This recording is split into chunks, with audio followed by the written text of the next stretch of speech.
જય માતાજી. વાન્યાની મેલડીમાં ચમત્કારિક કથા.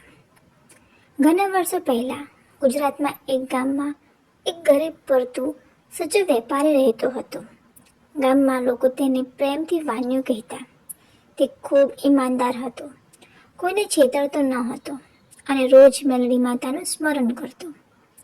ગામની બહાર એક નાનું પવિત્ર સ્થાન હતું જ્યાં મેલડીમાં નિવાસ કરતા. વાન્યો રોજ સવાર પડે ત્યાં દીવો પ્રગટાવતો અને માતાને નમન કરીને પોતાના કામે જતો. એક વખત ભારે આફત આવી. વેપારી ઠમ્મટ થઈ ગયો, માલ બગડી ગયો અને વાન્યાના ઘરે અંતનો અભાવ થવા લાગ્યો. પરિવાર ચિંતામાં પડી ગયો. ત્યારે વાન્યાએ સાચા દિલથી વાન્યાની મેલડીમાને પ્રાર્થના કરી, માં, તું જ મારી સહારો છે, મને સાચો માર્ગ બતાવ. તે રાત્રે તેને સપનું આવ્યું.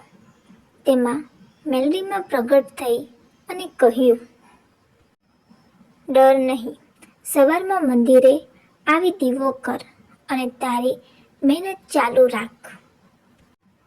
બીજે દિવસે વાન્યો માતાના મંદિરે ગયો, દીવો પ્રગટાવ્યો અને ફરી મહેનત શરૂ કરી.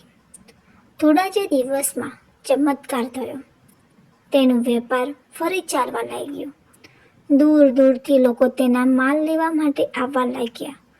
ધન ધાન્યથી તેનું ઘર ભરાઈ ગયું. વાન્યાને સમજાઈ ગયું કે આ વાન્યાની મેલડીમાંનો ચમત્કાર છે. તે દિવસથી ગામના બધા લોકો મેલડી માતાને અડધન શ્રદ્ધા રાખવા લાગ્યા.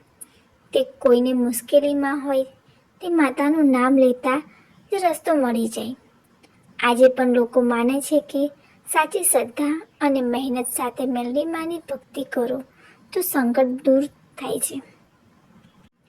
જય વાન્યાની મેલડીમાં.